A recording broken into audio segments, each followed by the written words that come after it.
here, and holy shit, it's been a long time since I filmed a video. I think it's been like 3 weeks since I filmed a video, and lots of things have happened since then. So today I'm going to just do a little vlog style video, let you guys know what's going on in my life, all the changes that have happened, and also show you some things because I know you guys have been waiting for this. I will also be drinking through this video because I just feel there's no better thing to do than to drink and talk with you guys. Today's selection is going to be a Chardonnay, one of the gifts from my wedding from my cousin. I'm actually not the biggest fan of Chardonnay. I think it's a little bit too, or this particular Chardonnay is a little bit too bitter for my, or tart maybe for my taste. I prefer more sweet wine, so I threw some strawberries in here, but I gotta finish the bottle, so yes. Anyways, so let's go ahead and let's just talk about what's going on in my life. So the most obvious change, and the reason I've been gone, if you guys have been living under a rock, is I got married. I got married on October 10th, 2015 at 4 p.m. and I have been nothing but giddy and super excited since the wedding. I loved it. There were so many times where I was a little bit nervous that things were going to go out the way or go the way that I wanted them to, but in the end you just kind of let go and let God and hope things turn out the way that, you know, you wanted it to. And I am pleased to say that for the most part, the wedding went the way that I wanted it to. So, also I just want to mention to you guys that I did have like 100 guests show up, which was really surprising to me because I think we only expected about 75 people to show up, but we did end up having 100 guests, and one of those very honored guests was Shannon from the Leading Lights. Her and her husband were able to make it to the wedding, and I was so excited to meet her. She is a lovely, lovely human being, and I really hope to hang out with her again in the future. We live about 2 hours apart, so we'll probably meet more in the middle this time, but I was so excited that Shannon could go to the wedding, and thank you so much, Shannon, for being a part of my big day. Let's talk about what happened before the wedding. So before the wedding, I was extremely stressed out. I was having really bad anxiety attacks. I was really afraid that things weren't going to go out the way that they wanted to. We had a couple of scares in terms of money, things that came up that we didn't expect, but I think that that is also to be expected when it comes to weddings. Some unexpected expenses. Everything worked out perfectly. We did not go into debt for the wedding, which was our big goal. We didn't want to start our marriage in debt, and we didn't, thank God, so everything is a-okay on that part. And a lot of the ways that we were able to control spending and whatnot was that we did a lot of our wedding handmade. So my sister and my aunt really helped to bring the wedding together in terms of decorations and making things for us. I have a whole bunch of things to show you guys of things that were made for the wedding that I'm so honored that my family was able to make for me. I could not have done any of this without my sister. We would have spent hundreds and hundreds and hundreds, maybe even thousands of more dollars on all these decorations that my sister handmade and my aunt handmade, and I am so excited and so honored to be able to keep these things for my future. Should I have children, maybe they'll want to use it, probably not. So we get to the wedding day and I am an emotional wreck. The night before, we decorated the reception hall and we also decorated the church, and Kirk actually left while we were at the reception hall, and I was already crying because I was like, oh my god, I'm not going to see him until I'm walking down the aisle, and that was really, really emotional for me. And Kirk was like, I just gotta go. He was like, he's gonna go have a second bachelor party, and I'm happy that he had a great time before the wedding actually happened, but it was really emotional for me. I came home and I started to drink a lot because I was really, really unsure of how things were gonna go. The day of the wedding came. It started at 9 a.m. I will be slowly inserting pictures probably right here so you guys can see some pictures of the wedding. Just be aware that these are not finished photos from our wedding. These are mostly just pictures that was taken by friends. The finalized pictures I will not be able to show you guys until about 6 weeks when they're all photo edited, but pretty much so I'll be inserting some pictures here. So that, like, the day of the wedding, we started at 9 a.m. It was very, very nerve-wracking. I had all of my makeup set up and done by noon. I didn't have my dress on until about 3 o'clock. I was able to do my bridals. I almost saw Kirk, and that scared me quite a bit, but we get to the actual, like, the doors to open, and I am like hyperventilating. I'm like like really nervous because I don't know how to react. I'm seeing my husband, or my about to be husband, for the very first time. I'm seeing all these people that I knew were gonna come but didn't expect to see all these people here. I'm seeing all of this for the first time. I'm hearing the music that's being played for me walking down the aisle. It was very emotional for me. My dad walked me down the aisle and he also officiated my wedding, so I was really blessed to have that. I think that was a dream ever since I was a little girl, to have my dad officiate the wedding, and I believe it was also a dream of him to actually walk me down the aisle and officiate my wedding, so I was very honored that my dad was able to do that. If you guys were unaware, based on the pictures, Kirk and his groomsmen did wear kilts for the wedding. Kirk has Scottish descent, and so although at first I was very against them wearing a kilt, in the end I broke down and was like, look, you can wear a kilt as long as I can pick every piece of it. And so I picked all black because I thought that was a more classy look, and it turned out perfect. I cried over how good he looked. I could not have asked for a better looking husband. I mean, Kirk just looked so good. I was so goody. It was like a little schoolgirl going into class and seeing the cutest boy in the school, something like that. It was very emotional for me and very like breathtaking. I was really emotional seeing Kirk. He was trying really hard to keep it together when he saw me. Hopefully I can insert some pictures of here with me in my dress, mostly just for the train purposes, because in my head the train wasn't very long, but apparently the train was quite long. So he was trying to keep it together.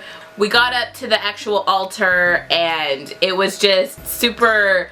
He's like trying to keep his composure, and I immediately get to the altar and I'm like, shit, I forgot my vows. 3 months before the wedding, 4 or 5 months before the wedding, I told Kirk I wanted us to write our own vows. Now, we were still going to do the typical vows that we were supposed to do, but I also asked that Kirk and I write vows to each other as like a promise to each other. I already had my vows written like 5-6 months ago, but Kirk wrote his vows like the morning of the wedding. But that's just how Kirk is, and so I wasn't upset with him for it. My vows were much longer than his and much more emotional than his because I cried while reading them, but it's okay. The point was that Kirk wrote his vows for me, and I'm going to read them to you guys because they were really cute.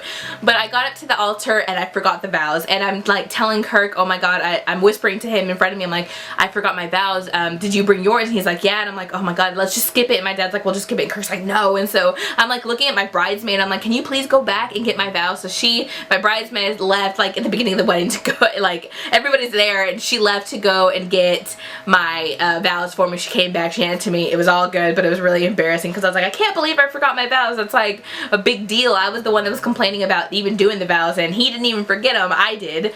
But also because I was crying for everything. My dad came and prayed with me before the wedding. I cried. My cousin came and saw me. I cried. Like, I cried about everything. I was just a super baby. So I'm at the altar, and my dad does his little who gives her away. He walks around from the podium and he says, I do, and then walked around and said, very good, and it was cute, and everybody laughed about it. It was really sweet. Like, my dad loved it. And so the wedding started. A couple of things that were left out of the wedding that we specifically asked for, kind of jokingly, is because in my parents' wedding, when they got married 28 years ago, the Catholic priest accidentally forgot to say till death do us part. So Kirk and I asked that my dad leave out till death do us part.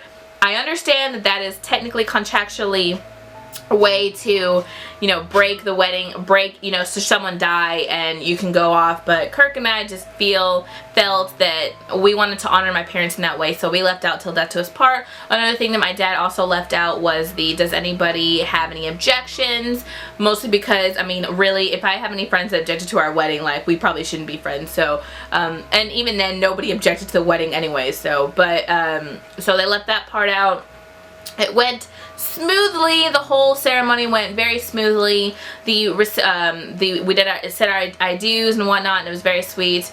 The reception came. Kirk took us in the Trans Am. We got there. It was very hard getting in and out of that Trans Am because it's so low to the ground in my massive dress. We went in, it was really cute. Kirk did this little spin thing when he went in so everybody could see his little boxer briefs. They were America. It was cute. And I came in and it was awesome. The food was fantastic.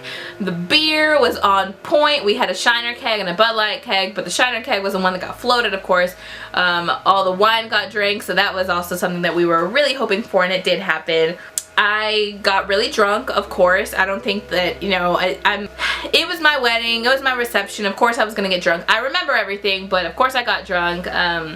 Although I wish I didn't remember some of this stuff. I wish I didn't remember how I cried to everybody about how stupid Kirk was for marrying me, and how I cried about how one of my best friend, one of my bridesmaids, my sister was my maid of honor and my best friend was my bridesmaid, and I, you know, cried about how my bridesmaid was such a good friend and how I've loved her so much and she's always been here for me, and I cried, and it was so beautiful that her boyfriend cried, and I just cried about everything. I'm just a baby when it comes to things like this. So everything went smoothingly and I loved it, and yeah, so that was the whole wedding. We didn't go anywhere for our honeymoon because we are going next year. We are going to Ireland, and we have a lot of things coming up next year we're really excited about. We're going to PAX South again in January. In May we are going to Chicago for BEA, and then I'm not 100% sure what month we're going to go to Ireland, but we want to take it extended, so probably 8 days in Ireland is what we're thinking of. We are getting a lot of ideas and things to go, and I will definitely be talking to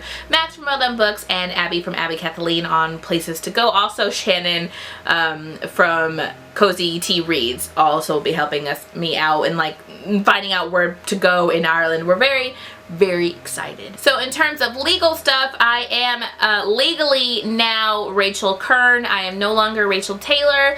It's been odd having the same name for 25 years and now I'm having to write a different last name, so that's been really weird for me, especially at work since I'm always signing legal documents and stuff like that.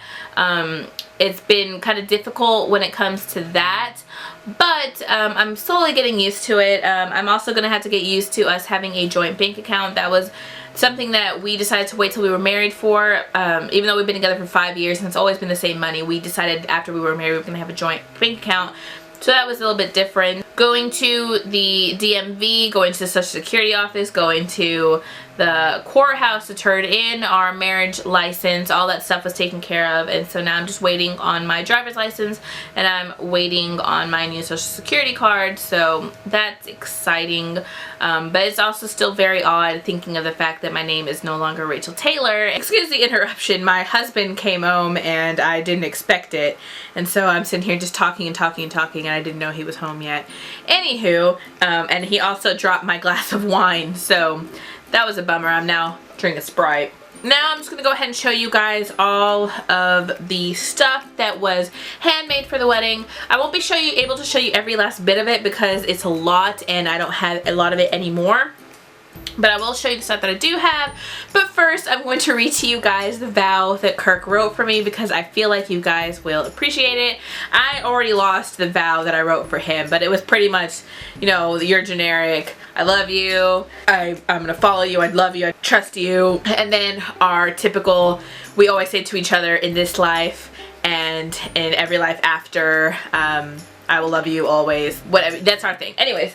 So the vow that Kirk wrote to me is so perfect. I read my vows to him, I cried, everybody was like, oh, and I was like, top that, like in the middle of the ceremony, and Kirk like has this little pouch purse thing that is connected to his kilt, and he opened the purse and everybody started busting out laughing, and he topped me, of course, because that's the way he is. And he pulled his vow out, and pretty much his vow says, I promise from this day on to be worth the time, worth the effort, worth the love, worth the embarrassment.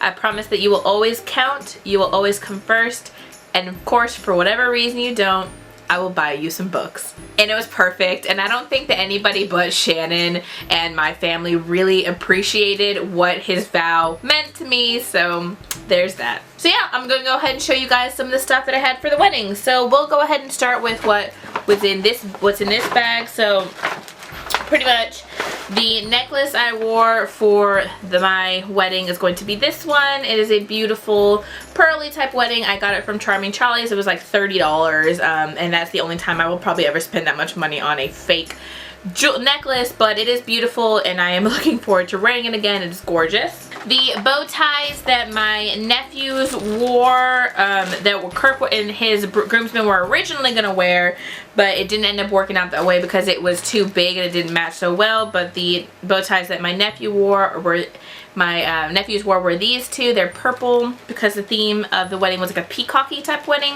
and the colors were gold, vintage white, and purple. These are the shoes that my sister handmade. They're little like sandal shoes that my sister handmade for the flower girls. This is the boutonniere that was made for my husband. His had the bigger pearl on it, and this my sister handmade as well. We also have the garter, the one that I kept. I think I showed you guys a picture of the other garter that we threw, but this is the garter that my sister handmade for me that I'm keeping. Next, I will show you guys the ring bearer pillow, or the ring bearer pillow, which my sister also handmade for us. And so pretty much it looks like this. It's got the little strings with the gold on here that my sister handmade it. It is beautiful. I love this little pillow. And then the flower girl baskets that were handmade for the wedding. They have peacock feathers on them. They were beautiful, and my nieces look so cute with them.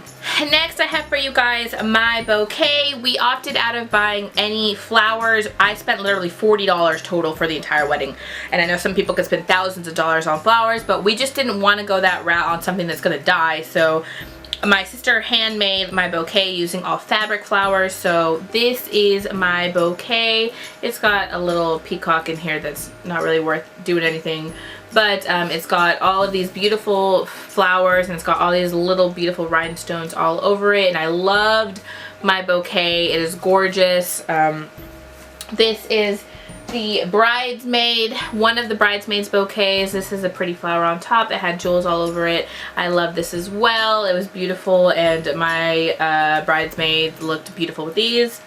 Next, I'll show you guys my shoes that are missing the lace for them, but these are the shoes that I wore down the aisle. They're a little 2-inch heel because it hurts to wear heels for me. I have flat feet, but there's supposed to be a little ribbon that goes here that ties into a bow, and these are really, really cute. I love these. These are lace, like kind of cream colored. Lace was like a big theme of my wedding. My dress itself was actually entirely sweetheart corset in the back, and entirely lace with a cream color. Next, we have the actual toasting glasses that look like these. These are just Walmart 99-cent or 89-cent toasting glasses, champagne flutes, and we dip them in gold. So this is sparkly gold, and put some black tulle on them, and we toasted with these. Finally, probably my favorite part of the entire wedding was going to be our unity candle. We didn't want to do candles, light candles, because we just thought that's too traditional, and we wanted to add a little bit of a twist to our wedding, and we wanted something that would be a little bit more keepsake, and I just didn't want candles. So we looked at tons and tons and tons of different things that we could do for the for our unity candle, and a really good friend of mine who is getting married next year actually showed us this, or showed me this on Pinterest, and I loved it. So essentially what you did was you got a canvas and 2 different colors paint. The mother of both sides, the mother of the bride, the mother of the bride and the mother of the groom would go up. They would each grab a color, and they would go down one side of the canvas, and then the groom and the bride would go up, and they would crisscross them, and that would show your unity. And so we went ahead and did this, and we chose the colors gold and purple, match purple and gold for the colors, and so our unity candle looks like this. So this side was my mom's side, and this side was his mom's side, and then Kirk and I went through and crisscrossed it in. I love this so stupid much. Like, I can't wait to hang this up. It is absolutely beautiful. I cannot be more pleased with how this turned out, and gonna be a beautiful memory for me and my husband and our kids for years and years and years to come. So other than that, guys, I think that's everything I'm going to go ahead and share with you guys today. I am so excited to be back. I have hauls coming up for you guys. I've got my notebooks, red notebooks in October wrap up coming up. I've got a lot of things coming up for you guys, and I have a giveaway coming up that I'm also very excited to share with you guys. If you guys have any questions or want to go any more into detail about my wedding, go ahead and ask me questions down below. But other than that, guys, thanks so much for commenting, liking, and subscribing, and I'm going to talk to you guys in my next video.